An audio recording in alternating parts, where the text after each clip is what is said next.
Hello and welcome to civil Wala. Civil Wala के इस platform में आपका बहुत हृदय की गहराइयों से मैं स्वागत करता हूं।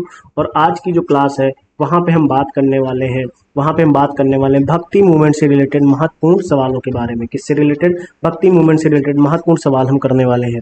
इस एमसीक्यू सीरीज में आपका बहुत ही हृदय के गहराइयों से मैं स्वागत करता हूं। जिन क्वेश्चंस को आप सॉल्व कर रहे हैं कंटिन्यूसली हमारे साथ मिलकर, आप देखेंगे कि आपके एग्जाम में यहाँ से डायरेक्ट सवाल मिलने वाले हैं, क्योंकि बहुत छांट के मैंने ये क्वेश्चंस निकाले हैं आप सभी के लिए। अच्छा, इस एमसीक्यू सीरीज में जो भी क्वेश्चंस आपके गलत हों, करना कुछ नहीं है आपको। आप चुपचाप उन क्वेश्चंस को अपने शॉर्ट नोट्स में ऐड करते चलिए। एग्जाम के टाइम पे देखेंगे आपके क्वेश्चंस हूबहू आपको वहां पे मिलने वाले हैं। जो क्वेश्चन गलत हो, जो क्वेश्चन आपका सही हो जाए उसे ऐड करने की जरूरत नहीं है, क्योंकि वो क्वेश्चन आपका सही हो चुका है। इसका मतलब आपको वो क्वेश्चन आता है। अगर आपने तुक्के में किया तो भी आप नोट कर लें। फिलहाल अगर क्वेश्चन आपके गलत हो रहे हैं तो डरने की बिल्कुल जरूरत नहीं है। जो भी क्वेश्चन गलत हो, आप 3-4 पेज के शॉर्ट नोट्स में, जैसे ये पेज है, छोटे छोटे छोटे पॉइंट में ऐसे ऐड करते चलें, छोटे छोटे पॉइंट्स में ऐड करते चलें उन क्वेश्चंस को। आंसर केवल लिख लें, फैक्ट लिख लें। एग्जाम के टाइम से पहले बस आपको वही रिवाइज करना है। बहुत ही हेल्पफुल साबित होने वाले हैं आप सभी के लिए। तो आज की क्लास को हम स्टार्ट करते हैं। भक्ति मूवमेंट से रिलेटेड क्वेश्चंस हैं और इनको करने का प्रयास करते हैं। क्लियर है? क्वेश्चन क्या है? महाराष्ट्र में भक्ति आंदोलन के संस्थापक थे। ऑप्शंस पढ़ते हैं। तुकाराम, ज्ञानेश्वर, एकनाथ या नामदेव। इसका आंसर हो जाएगा ज्ञानेश्वर। इधर इंग्लिश में क्वेश्चंस पढ़ते हैं। द फाउंडर ऑफ द भक्ति movement in Maharashtra was Tukaram, Dayaneshwar, Dnyaneshwar, Eknath या नामदेव। तो इसका आंसर हो जाएगा ज्ञानेश्वर। अगले कुछ अब इसका एक्सप्लेनेशन अगर देखना चाहे तो आप इंग्लिश में भी इधर इसका एक्सप्लेनेशन पढ़ सकते हैं। एक्सप्लेनेशन में क्या लिखा हुआ है? ज्ञानेश्वर 13वीं शताब्दी में महाराष्ट्र में भक्ति आंदोलन के संस्थापक थे। किस शताब्दी में? 13वीं शताब्दी में। इसे महाराष्ट्र धर्म कहा गया। उन्होंने भगवत गीता की ज्ञानेश्वरी नामक टीका लिखी। अगर क्वेश्चन आ जाए ज्ञानेश्वरी नामक टीका किसने लिखी, तो आप ज्ञानेश्वर बता सकते हैं। ठीक है, अगला क्वेश्चन पढ़ते हैं। निम्नलिखित में से कौन भक्ति संतों के उत्कर्ष के सही कालक्रम को इंगित करता है?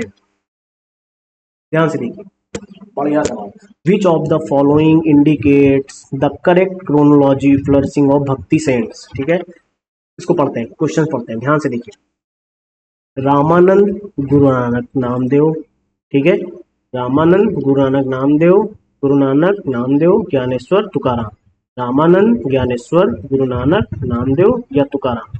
ज्ञानेश्वर, नामदेव, रामानंद, गुरु नानक या तुकाराम। अगला, रामानंद, गुरु नानक जी, ज्ञानेश्वर, नामदेव या तुकाराम।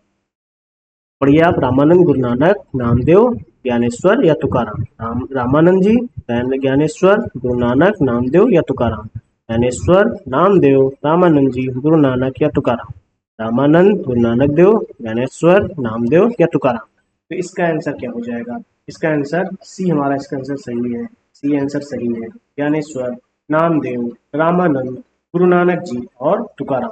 पूछा गया है सवाल में सही कालक्रम पूछा है, सही कालक्रम पूछा है, तो इसका आंसर क्या हो जाएगा? सी नंबर आप याद रखेंगे। इसका आंसर सी आपको याद रखना है। एक्सप्लेनेशन स्टेप्स अगर देखने का प्रयास करें, 13वीं शताब्दी नामदेव, ज्ञानेश्वर 13वीं शताब्दी। देखिए एक्सप्लेनेशन पढ़ते हैं इसको इंग्लिश में। उसके बाद 14वीं शताब्दी रामानंद, 15वीं शताब्दी का पूर्वार्ध गुरु नानक जी 15वीं और 16वीं शताब्दी, कबीर के शिष्य, रामानंद के कबीर शिष्य, तुकाराम 17वीं शताब्दी। क्लियर है? समझ आ रहा है? अगले क्वेश्चन की तरफ चलें। ये एक्सप्लेनेशन आप पढ़ लेंगे। अगले क्वेश्चन की तरफ चलें। भक्ति परंपरा में कीर्तन को किसने लोकप्रिय बनाया? तुकाराम जी ने, सूरदास जी ने या चैतन्य महाप्रभु जी ने या नामदेव जी ने। इसका आंसर हो जाएगा चैतन्य। क्वेश्चन क्या है? इन द भक्ति ट्रेडिशन हु पॉपुलराइज्ड कीर्तन? तुकाराम, सूरदास, चैतन्य, नामदेव। तो इसका आंसर हो जाएगा चैतन्य। क्लियर है? अगले क्वेश्चन की तरफ चलें। एक्सप्लेनेशन आप पढ़ लेंगे कि आरंभिक सूफियों में शाम नामक संगीत सभाओं को लोकप्रिय बनाया। चैतन्य ने रहस्यवादी अनुभव के एक विशेष रूप में कीर्तन या संगीत सभाओं को लोकप्रिय बनाया। अगले क्वेश्चन की तरफ चलते हैं। भक्ति को मोक्ष के मान्यता प्राप्त मार्गों में से एक के रूप में स्वीकार करने से पहले निम्नलिखित में से कौन से मोक्ष का एकमात्र मार्ग था? ज्ञान, कर्म, भाव।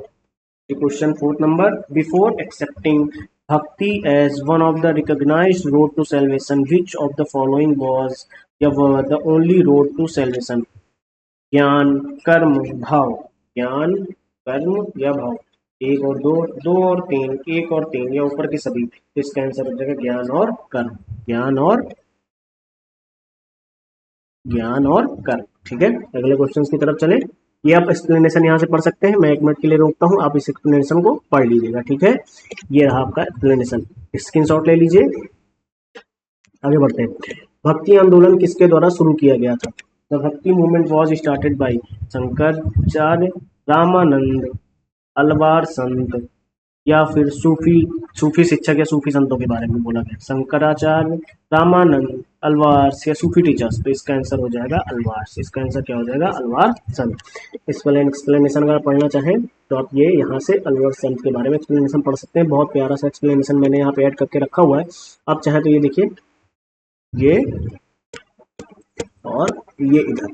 ठीक है, ये एक्सप्लेनेशन यहाँ पे मैंने ऐड किया है, आप स्क्रीनशॉट ले लीजिए या 1 मिनट वीडियो रोक के आप पढ़ लीजिए कि मैं अगले क्वेश्चन की तरफ मूव कर रहा हूँ। ये आपका हिंदी में एक्सप्लेनेशन दिया हुआ है, आप ये देखिए, इसको समझ सकते हैं। बहुत सिंपल लिखा हुआ, सिंपल लैंग्वेज में लिखा हुआ, आप इसे पढ़ लीजिएगा। अगले क्वेश्चन की तरफ चलते हैं। भक्ति आंदोलन के प्रभाव के संबंध में निम्नलिखित में से कौन सा सही है? महिलाओं की स्थिति में सुधार किया गया, जाति व्यवस्था को हटाया, क्षेत्रीय भाषाओं के विकास को प्रोत्साहन प्रदान किया, या हिंदू मुस्लिम एकता। ये क्वेश्चन पढ़ते हैं ध्यान से, क्या लिखा हुआ है। Which of the following statement is correct with regard impact of Bhakti movement? Position of women was raised, removed caste system, provided an impetus for the development of regional language, या Hindu Muslim unity. 2 3 4, 2 4, या 1 3 4, या all the above, या all the above. तो ध्यान है, महिलाओं की स्थिति में तो सुधार किया ही किया गया, जाति व्यवस्था को तो नहीं हटाया, लेकिन क्षेत्रीय भाषाओं के विकास को प्रोत्साहन दिया, और हिंदू मुस्लिम एकता आई। ठीक है, वो इसका यानी कि कौन सा ऑप्शन सही हो जाएगा? 1 3 और 4। ठीक है, अगले क्वेश्चन की तरफ चलें। अगला क्वेश्चन 7 नंबर क्वेश्चन करते हैं यहाँ से हम। Which of the following statement are true?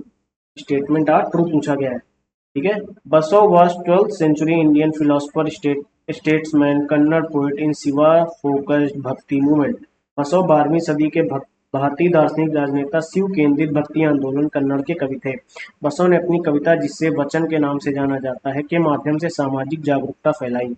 वह लिंगायत धर्म के संस्थापक थे। He was founder of Lingayatism. ठीक है, तो इसका आंसर बताइए। 1 और 2, बी ऑप्शन 2 और 3, सी ऑप्शन 1 और 3, या फिर सभी। तो इसका आंसर सभी। आंसर क्या हो जाएगा? ऑल। क्लियर है, अगले क्वेश्चन पे चलें। 8 नंबर। निम्नलिखित कथनों पर विचार करें। भारत में कुंदाल संगमा लिंगायत आस्था के लोगों के लिए तीर्थ यात्रा का एक महत्वपूर्ण केंद्र है। कृष्ण और तुंगभद्रा नदियां यहाँ विलीन हो जाती हैं और इसे पूर्व में श्रीशैल की ओर बहती हैं।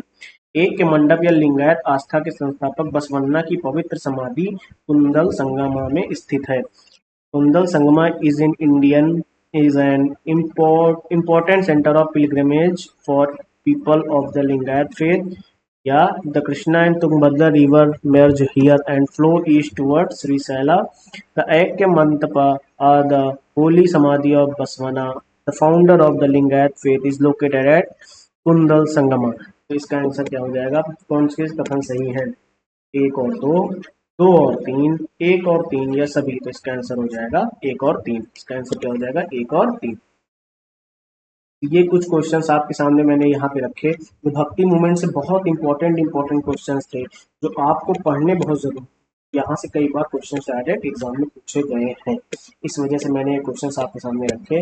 अब अगली सीरीज में जैसे कुंदल संगमा कर्नाटक राज्य के, ये एक्सप्लेनेशन देख लीजिए। कर्नाटक राज्य के बागलकोट जिले में है। कृष्णा और मालप्रभा नदियां यहाँ विलीन हो जाती हैं और पूर्व में श्रीशैल की ओर बहती हैं।